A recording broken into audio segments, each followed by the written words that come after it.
Olá a todos, meu nome é Adriano e é um prazer imenso participar dessa discussão sobre divulgação científica.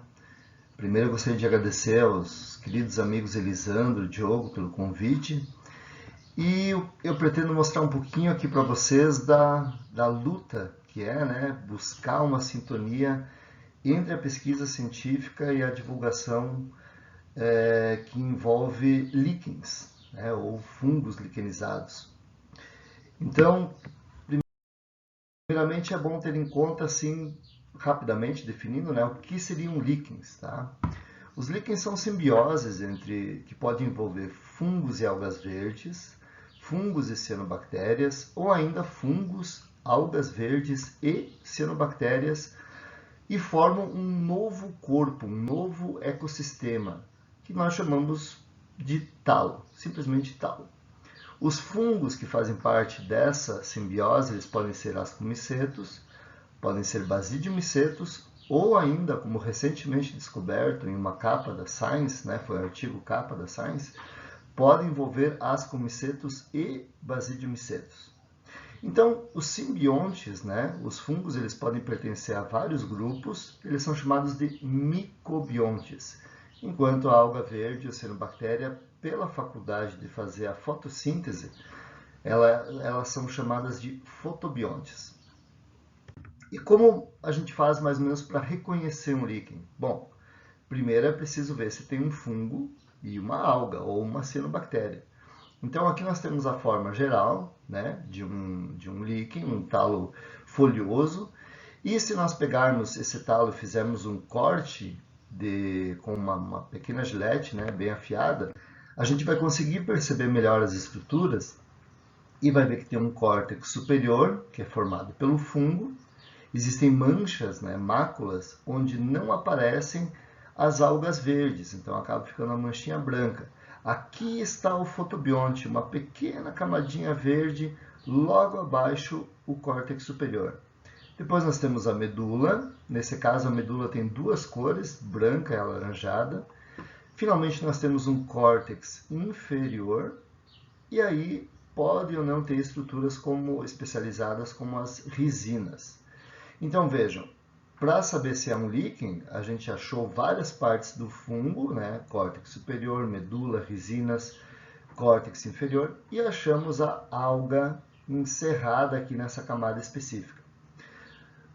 A gente consegue ver isso melhor em microscopia, como por exemplo nessa microscopia eletrônica de varredura. Então aqui está o córtex superior, a camada do fotobionte, as alguinhas, a medula e o córtex inferior. Vejam, como eu comentei, a maior parte das camadas é formada por fungo e a alga geralmente encontra-se num local delimitado. Normalmente esse local é um local ótimo que vai receber luz, então o córtex superior pode atuar como um filtro, recebe luz e aí consegue fazer a fotossíntese fornecendo alimento tanto para o fungo quanto para a alga. Agora, no caso de o líquen ter uma cianobactéria, o córtex, o talo normalmente ele não tem essas camadas bem distintas, O fotobionte, desculpe, como nesse caso no nostoc, ele pode estar espalhado por dentro de todo o talo.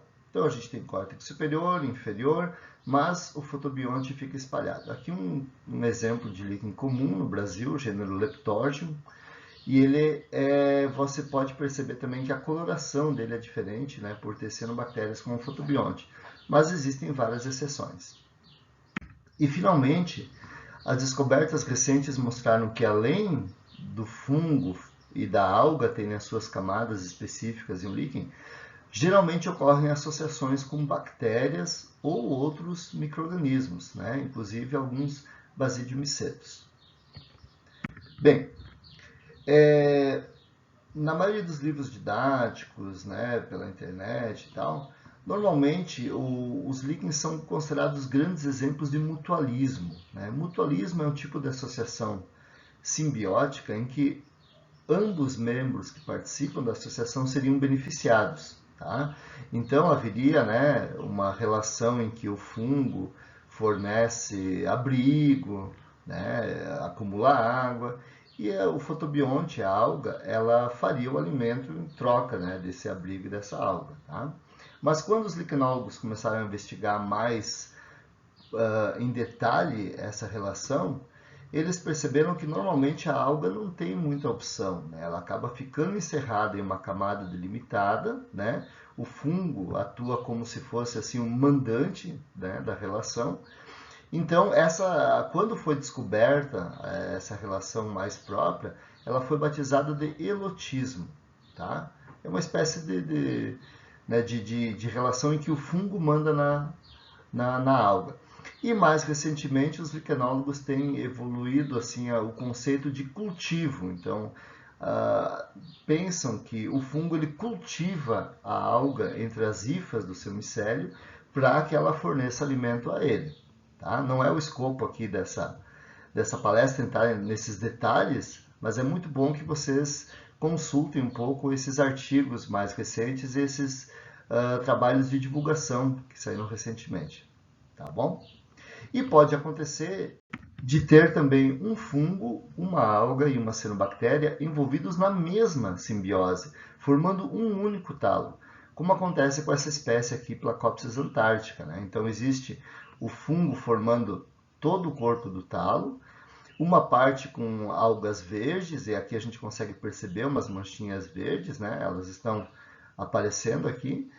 E também tem uma parte central formada por cianobactérias. Né? Então, aqui nós temos 3 reinos de seres vivos, fungo, protista e monera, ou bactéria, em um único talo. Né? E aí que mora a diversidade. Este é um líquen antártico, tá? Placopsis antártica, mas esse tipo de união também pode ser visto aqui no Brasil, como por exemplo nesse Stereocalum ramulosum. Então, nesse caso aqui, nós temos o fungo formando a maior parte do corpo do líquen, essas estruturas com algas verdes, chamadas filocládios, e os cefalódios, que novamente contêm as cianobactérias. Bom, os líquens, eles são um mundo geralmente pequeno, né? Eles são medidos em centímetros, milímetros e micrômetros. E o grande desafio é a gente olhá-los com um olhar mais próximo. Né? Então aqui, por exemplo, nesse pedacinho de casca de árvore, aqui está uma escala em milímetros, a gente vê vários líquens crescendo juntos que pertencem a diferentes gêneros e diferentes famílias, alguns inclusive diferentes ordens. Né? Então é uma diversidade muito grande, mas você precisa usar um instrumento para prestar atenção nos detalhes com maior clareza.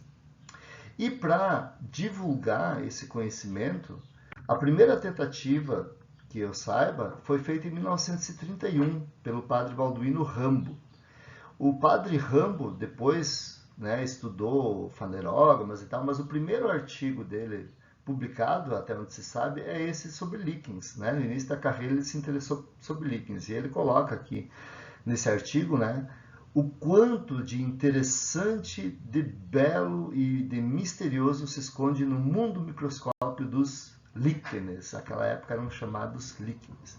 Então é um trabalho muito simpático, escrito em linguagem bem atraente, com muitas ilustrações, especialmente de líquens do Brasil e mais especialmente líquens coletados no Rio Grande do Sul. Então essa é uma informação muito importante. E nós aproveitamos assim o nome, Rambo, para fazer uma divulgação mais chamativa, chamada o Rambo da liquenologia. Então muitos conhecem esse personagem famoso do Sylvester Stallone e aproveitamos isso para divulgar os artigos de líquens e teve um alcance assim muito interessante, Muitas pessoas baixaram, comentaram, compartilharam, esse tipo de informação. Então é uma boa estratégia, geralmente a gente tornar a coisa assim um pouco mais palatável para quem não é especialista, tá bom? Depois o próximo artigo foi de Barroso, em 1949, onde ele apresentou algumas noções gerais sobre líquens, usando também várias ilustrações, mas foi somente em 1976 que saiu o primeiro livro sobre líquens do Brasil, dos professores Lauro Xavier Filho e Carlos Toledo Rizzini. Foi a primeira vez que juntaram um conhecimento, chaves para identificação, capítulos gerais sobre morfologia, coleta de líquens e assim por diante. Depois disso, teve um hiato assim, né, na divulgação científica envolvendo líquens, até que em 1991 saiu uma reportagem da Globo Ciência, né, em que o professor Marcelo Marcelli, do então Instituto de Botânica, falou sobre os trabalhos que eram feitos com líquens e tal. E pessoalmente esse artigo é muito me traz uma lembrança muito boa, porque quando eu estava no ensino médio, em 91, eu li esse artigo, e ali pode ter sido o início da devoção que eu tive pelos líquens.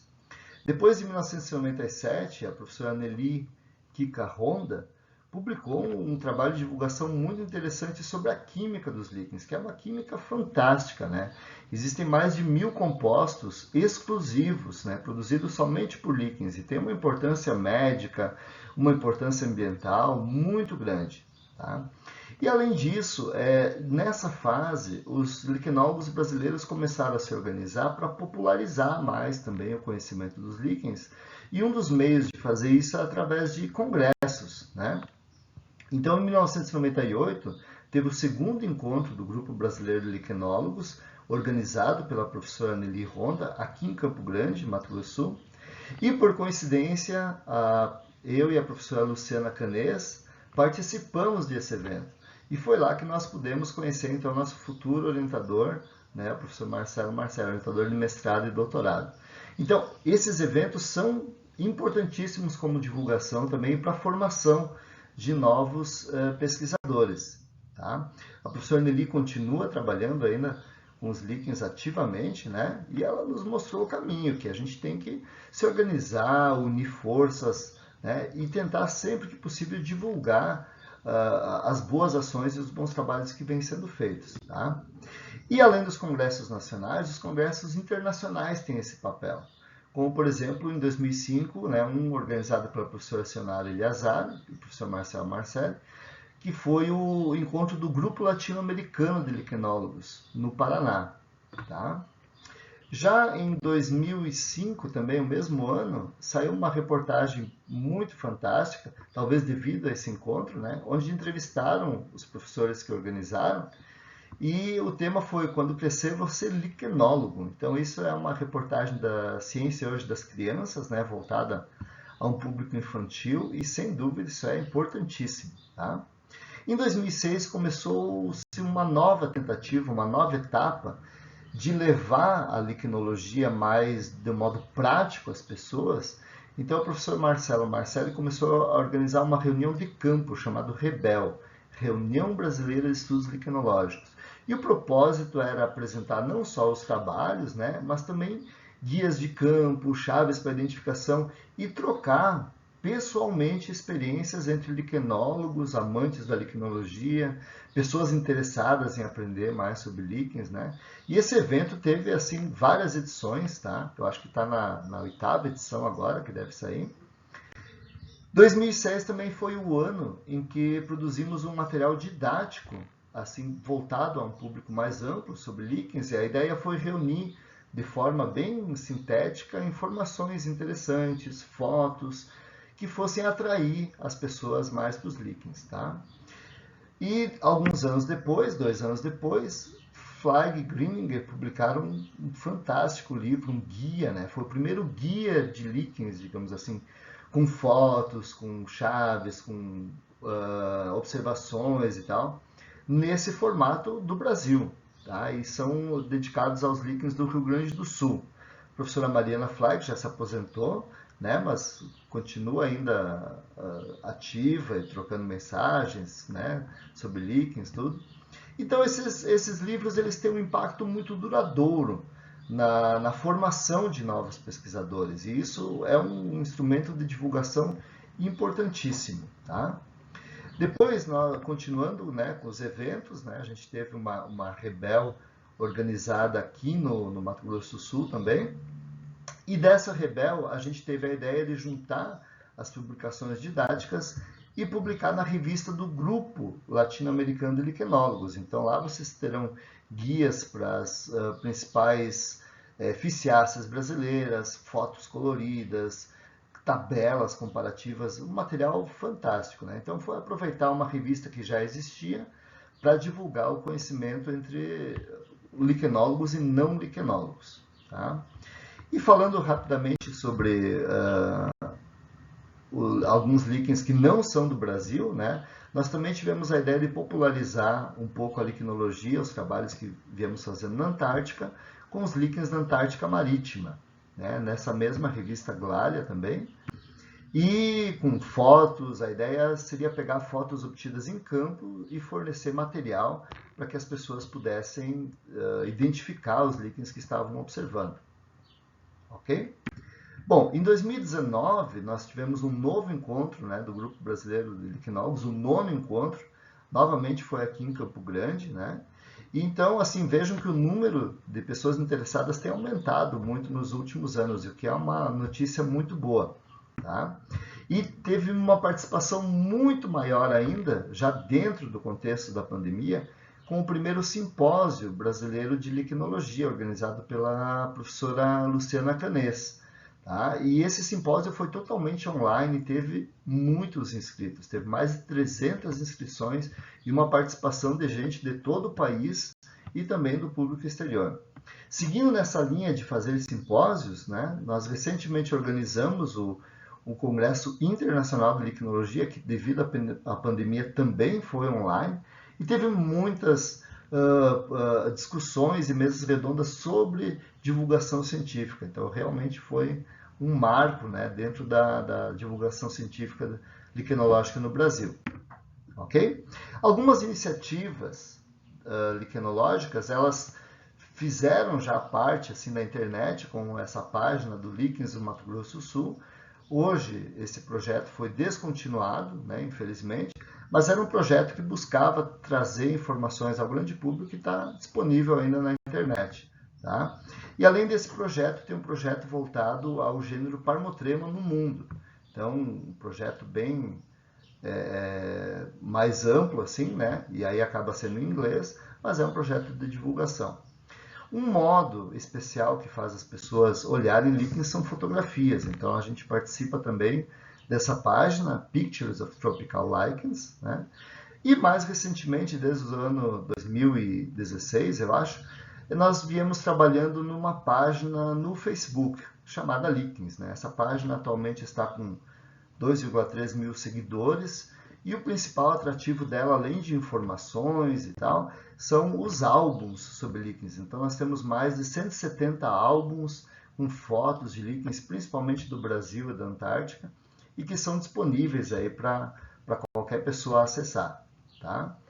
E em 2021 nós iniciamos uma série, né, uma coluna no Boletim Microbiota da Sociedade Brasileira de Micologia, onde publicamos alguns líquens do Brasil, né, algumas características chamativas, já foram 4 volumes publicados, né, e contamos um pouco sobre como reconhecer esses líquens, como reconhecer as estruturas, tá? E o último número acaba de sair faz uma semana, foi escrito junto com a professora Luciana Canês, recomendo que vocês leiam.